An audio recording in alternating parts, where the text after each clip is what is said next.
Hello friends, this is Shivam Pandey welcoming you all in my YouTube channel about of excellence. जैसा कि हम सभी जानते हैं, अभी यूएसए में प्रेसिडेंशियल इलेक्शन चल रहे हैं। तो आज हम कोशिश करेंगे कि उसको समझ पाएँ कम से कम समय में और आसान से आसान शब्दों में। ये इतना इम्पोर्टेंट है क्यों? ये इतना इम्पोर्टेंट इसलिए है क्योंकि यूएसए को वर्ल्ड का सबसे ताकतवर देश माना जाता है और उसका ये सबसे ताकतवर पद है। उस पद की ताकत का अंदाज़ा आपको लगाना है तो आप इंडिया से कंपेयर करो कि इंडिया में जो हेड ऑफ़ स्टेट होता है वो प्रेसिडेंट होता है और जो हेड ऑफ़ गवर्नमेंट होता है वो प्राइम मिनिस्टर होता है। बट यूएसए में हेड ऑफ़ स्टेट प्रेसिडेंट होता है और हेड ऑफ़ गवर्नमेंट भी प्रेसिडेंट ही होता है।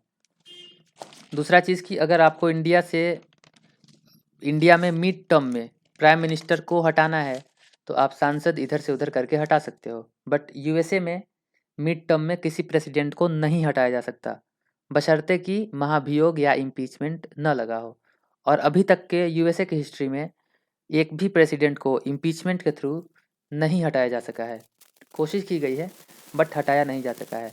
तो इससे आप समझ सकते हो कि उसकी वहाँ के जो प्रेसिडेंट हैं उनकी ताकत क्या है। अब आते हैं कि इनका टर्म कितने साल का होता है। तो यूएसए में जो प्रेसिडेंट बनते हैं उनका एक टर्म होता है 4 साल का और एक आदमी 2 टर्म के लिए प्रेसिडेंट रह सकता है।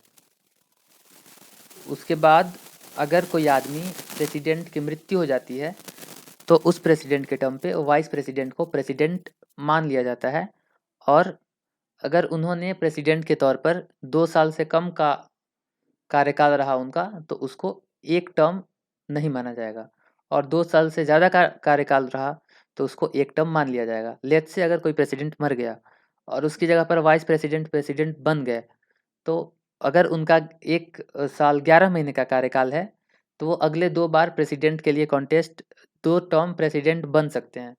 बट अगर 2 साल 1 महीना भी उनका टर्म हो गया तो वो उनका एक टर्म खत्म हो जाएगा और वो एक टर्म ही प्रेसिडेंट रह सकते हैं। अब देखते हैं कि एलिजिबिलिटी क्या है। एलिजिबिलिटी है इसकी कि आपको यूएस बॉर्न सिटीजन होना चाहिए और आपको 35 ईयर्स से ज़्यादा एज होना चाहिए।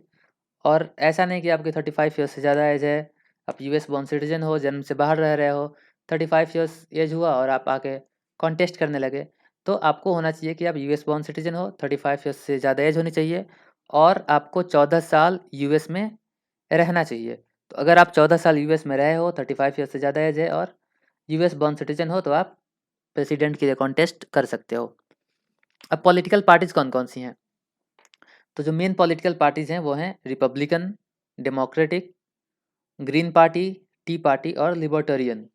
ये कुछ मेन पार्टीज़ हैं यूएसए की जो पॉलिटिकल पार्टीज़ हैं। अब इनमें हालाँकि रिपब्लिकन और डेमोक्रेटिक ही मेन पार्टीज़ हैं, बट और भी पार्टीज़ पार्टिसिपेट करती हैं। अब जो वहाँ के प्रेसिडेंट बनते हैं उनका प्रोसेस क्या होता है? तो पहला स्टेप है अनाउंसमेंट ऑफ इंटेंशन, यानी जितनी भी पार्टीज़ हैं वो अपना उसमें जितने भी लोग हैं जो प्रेसिडेंट बनना चाहते हैं, वो अपनी इच्छा ज़ाहिर करेंगे सबसे पहले कि मैं प्रेसिडेंट बनना चाहता हूँ। तो हर पार्टी से चाहे जितने भी लोग चाहें, जनरली 25-50 लोग ज़ाहिर करते हैं, वो ये अपनी इच्छा ज़ाहिर करेंगे कि मुझे प्रेसिडेंट बनना है। तो पहला स्टेप है अनाउंसमेंट ऑफ इंटेंशन कि आप खुद से अपनी इच्छा ज़ाहिर कर दो कि आप प्रेसिडेंट या वाइस प्रेसिडेंट बनने के लिए इच्छुक हो। अगला स्टेप है प्राइमरीज़ एंड कॉकसेस। इसमें प्राइमरीज़ एंड कॉकसेस में उस स्टेट के या उस पार्टी के जो सामान्य कार्यकर्ता होते हैं, लोकल लोग, वो ये तय करते हैं कि नेशनल कन्वेंशन में उसका डेलीगेट कौन होगा, उनका प्रतिनिधित्व कौन करेगा। नेशनल कन्वेंशन में क्या होता है और ये डेलीगेट्स क्या करते हैं, ये हम अगली स्लाइड में देखेंगे। तो ये प्राइमरीज़ एंड कॉकसेस के थ्रू ये चुना जाता है कि उनका डेलीगेट्स कौन होगा उस क्षेत्र से, जो कि नेशनल कन्वेंशन में उनका प्रतिनिधित्व करेगा। अब चलते हैं नेशनल कन्वेंशन की ओर। तो नेशनल कन्वेंशन में ये जो प्राइमरीज़ एंड कॉकसेस के थ्रू चुनकर डेलीगेट्स आए हैं, ये चुनते हैं कि इतने सारे जो प्रेसिडेंट के उम्मीदवार हैं, लेट्स से कि रिपब्लिकन से 5 उम्मीदवार हैं प्रेसिडेंट के, तो अब 5 तो कॉन्टेस्ट करेंगे नहीं एक ही पार्टी से। तो उस 5 में से प्रेसिडेंट के लिए कॉन्टेस्ट कौन करेगा, ये डेलीगेट्स तय करते हैं अपने वोट्स के ज़रिए। तो ये डेलीगेट्स तय करते हैं कि उनका प्रेसिडेंट का कॉन्टेस्टेंट जो होगा उस पार्टी का वो कौन होगा। कुछ इसमें प्लेस्ड डेलीगेट्स होते हैं जिनको जनता ने बोला होता है कि अगर आप जाओगे तो आपको उसी इंसान को वोट करना है।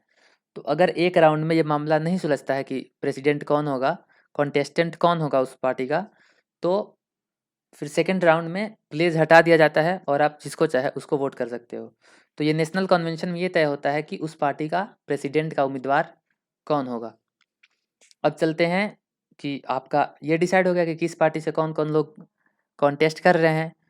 तो अगला जो कड़ी आता है वो आता है कैंपेनिंग एंड डिबेट्स का। यह शुरू होता है सितंबर से और चलता है बिगिनिंग ऑफ नवंबर तक। बिगिनिंग ऑफ नवंबर ही क्यों, ये आगे देखेंगे। डेमोक्रेटिक और रिपब्लिकन यही पार्टियां रहती हैं सत्ता में। तो डेमोक्रेटिक और रिपब्लिकन ने मिलकर एक कमीशन ऑफ प्रेसिडेंशियल डिबेट बनाया हुआ है, जिसमें कि टेलीविज़न पर उनका डिबेट होता है और जिसको बहुत सारे लोग सुनते हैं और उस हिसाब से अपना मूड तय कर देते हैं कि हमें किसको वोट देना है। जिसमें 3 डिबेट्स होती हैं प्रेसिडेंट के उम्मीदवारों की, और एक डिबेट होती है वाइस प्रेसिडेंट के उम्मीदवार की। अब इसमें 3 तरह के स्टेट्स माने जाते हैं। पहला स्टेट होता है रेड स्टेट, दूसरा ब्लू, तीसरा पर्पल। रेड में होता है रिपब्लिक, यानी रेड जो स्टेट है वो रिपब्लिकन पार्टी का गढ़ माना जाता है। जो ब्लू स्टेट है वो डेमोक्रेटिक पार्टी का गढ़ माना जाता है। रेड और ब्लू को बोलते हैं सेफ स्टेट्स, यानी यहाँ पर ऑलरेडी तय होता है लगभग कि कौन जीतने वाला है। जो पर्पल स्टेट्स होते हैं वो स्विंग स्टेट्स होते हैं, यानी न वो रिपब्लिकन के गढ़ हैं न वो डेमोक्रेटिक के गढ़ हैं। तो वहाँ पर ये पार्टियाँ ज़्यादा जोर लगाती हैं। अब आता है इलेक्शन डे। इलेक्शन डे के दिन क्या होता है, तो इलेक्शन डे के दिन जो वहाँ के कॉमन लोग हैं वो जाके वोट करते हैं कि उनका प्रेसिडेंट कौन होगा। ये इनडायरेक्ट वोटिंग ही होती है, बट वो इंडिया से थोड़ा अलग होता है। अब देखते हैं कि ये इनडायरेक्ट वोटिंग होती कब है। तो जैसे इस साल 3 नवंबर को प्रेसिडेंट का इलेक्शन रखा गया है। ये हर साल की तारीख पहले से ही मुकर्रर होती है, क्योंकि जो इलेक्शन होता है वो Tuesday after the first Monday, Tuesday after the first Monday को होता है। तो इस साल का जो पहला मंडे है वो 2 नवंबर को है, नवंबर के Tuesday after the first Monday. तो 2 नवंबर को पहला मंडे है, तो उसके बाद 3 नवंबर को Tuesday after the first Monday है, तो 3 नवंबर को इसका इलेक्शन होगा। अब उसके पहले कि यूएस इलेक्शन से होता कैसे है, इनडायरेक्ट वोटिंग होती कैसे है प्रेसिडेंट के लिए या वाइस प्रेसिडेंट के लिए, उसके पहले हमको जानना होगा कि उसके यूएस कांग्रेस का स्ट्रक्चर कैसा होता है। तो हमारे यहाँ जैसे पार्लियामेंट होता है वहाँ पर यूएस कांग्रेस होता है। अब जैसे हमारे यहाँ लोकसभा और राज्यसभा है, वहाँ पर हाउस ऑफ रिप्रेजेंटेटिव्स और सीनेट होता है। हाउस ऑफ रिप्रेजेंटेटिव्स का कार्यकाल होता है 2 साल का और सीनेट का कार्यकाल होता है 6 साल का, जिसमें कि हर 2 साल पर 1/3 मेंबर नए आते हैं और 1/3 मेंबर वहाँ से चले जाते हैं, उसके मेंबर नहीं रहते। हाउस ऑफ रिप्रेजेंटेटिव्स में टोटल 435 मेंबर्स होते हैं और सीनेट में टोटल 100 मेंबर्स होते हैं। क्योंकि वहाँ पर आपने उसके फ्लैग में देखा होगा कि 50 स्टार्स होते हैं, तो 50 स्टार्स इक्वल्स टू 50 स्टेट्स। जितने स्टेट्स होते हैं यूएस के फ्लैग में उतने ही स्टार्स होते हैं। तो वहाँ पे एक स्टेट को 2 सीनेट की सीट्स दी गई हैं, चाहे वो स्टेट्स का पॉपुलेशन कितना भी हो, हर स्टेट को बराबर का दर्जा दिया गया है सीनेट में। हर स्टेट को 2 सीनेट मेंबर मिलते हैं, तो इस हिसाब से 50 into 2 equals 100। House of representative में पॉपुलेशन के प्रोपोर्शन में मेंबर्स बनाए जाते हैं, तो वहाँ पर 435 मेंबर्स होते हैं। जैसे कि कैलिफोर्निया है, जिसको आप यूएसए का यूपी बोल सकते हो, तो वहाँ पर 53 सीट्स होती हैं हाउस ऑफ रिप्रेजेंटेटिव्स में और 2 सीट्स तो रिजर्व हैं सीनेट के लिए। टेक्सास है, वहाँ पे 36 सीट्स होती हैं इलेक्टोरल कॉलेज में हाउस ऑफ रिप्रेजेंटेटिव्स के लिए और 2 सीनेट के लिए तो रिजर्व है ही। अलास्का, जो कि वहाँ का रसिया से खरीदा था यूएसए ने, तो अलास्का जो है उसके केवल 1 मेंबर हैं हाउस ऑफ रिप्रेजेंटेटिव में और 2 मेंबर सीनेट में। तो इस तरह से 50 स्टेट्स हैं।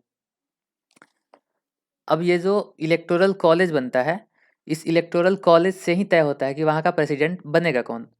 तो वहाँ के लोग जो जाते हैं वो इन इलेक्टोरल कॉलेज के मेंबर्स को वोट करते हैं और उसके ज़रिए ये तय होता है कि वहाँ का प्रेसिडेंट कौन बनेगा। वोटिंग के दिन प्रेसिडेंट का नाम होता है, जैसे अगर इनको इलेक्टोरल कॉलेज का मेंबर चुनना है, तो लेट्स से वो डोनाल्ड ट्रंप का मेंबर है, तो डोनाल्ड ट्रंप नीचे ब्रैकेट में उस मेंबर का नाम। तो ये लोग जाके डोनाल्ड ट्रंप के नीचे जो नाम लिखा, अगर इन्हें डोनाल्ड ट्रंप को वोट करना है तो उसके नीचे जो नाम लिखा है उसको वोट कर देंगे इलेक्टोरल कॉलेज के मेंबर को। अब इसमें एक बहुत ही गंदा सिस्टम है, जो सिस्टम है विनर टेक ऑल का, जिसको 48 स्टेट्स ने अडॉप्ट किया हुआ है। इंडिया में भी होता है कि किसी की परसेंट ऑफ वोट्स ज़्यादा हैं पर सीट्स कम है, पर वहाँ पे ये उसका और गंदा रूप है कि अगर किसी स्टेट में किसी भी पार्टी को 50% से ज़्यादा वोट मिले हैं तो वहाँ की जितनी भी सीटें हैं सारी की सारी सीटें उस पार्टी के हाथ में चली जाएंगी। और ये इस सिस्टम को मानते हैं 48 स्टेट्स आउट ऑफ 50, क्योंकि वहाँ पे हर स्टेट का अपना अपना कानून होता है, फेडरेशन है, वो अपना अपना कॉन्स्टिट्यूशन होता है, बहुत सारी पावर है स्टेट के पास, तो वो उनका अपना अपना नियम होता है। तो केवल 2 स्टेट हैं जो इस विनर टेक ऑल को नहीं मानती हैं।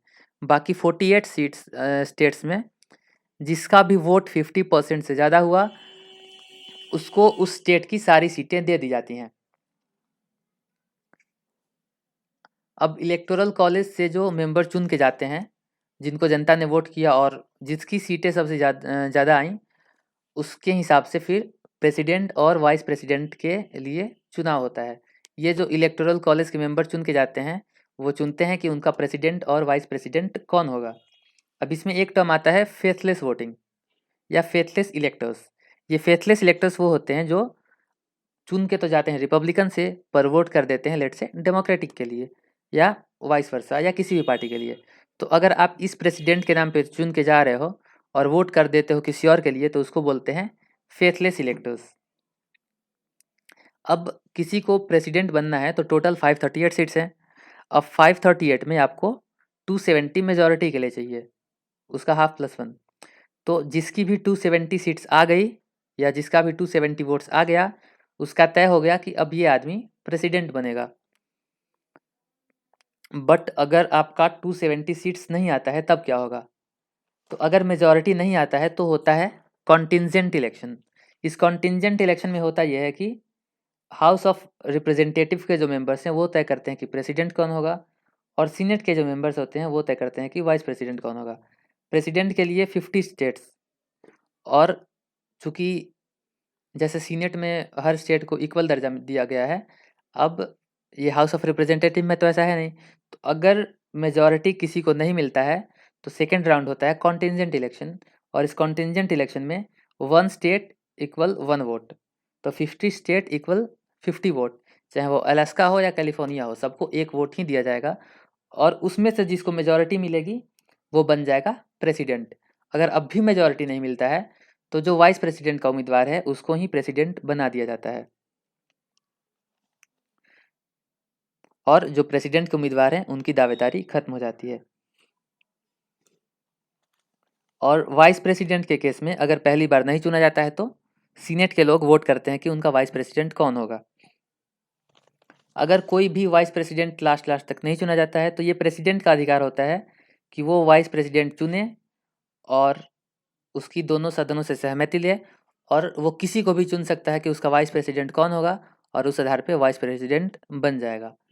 तो इस तरह से प्रेसिडेंट बनते हैं और फिर वाइस प्रेसिडेंट बनते हैं। अब इनॉग्रेशन सेरेमनी होता है जो कि होता है 20 जनवरी 2020 को। अब जो प्रेसिडेंट और वाइस प्रेसिडेंट बन गए हैं उनका इनॉग्रेशन सेरेमनी होता है 20 जनवरी 2020 को। तो इस तरह से चुना जाता है विश्व के सबसे ताकतवर देश का सबसे ताकतवर व्यक्ति। तो अभी हमने समझा कि यूएस का इलेक्शन कैसा होता है। उम्मीद है आपको ये वीडियो अच्छा लगा होगा। So please subscribe this channel, like the video and share the video. Thank you. Bye bye.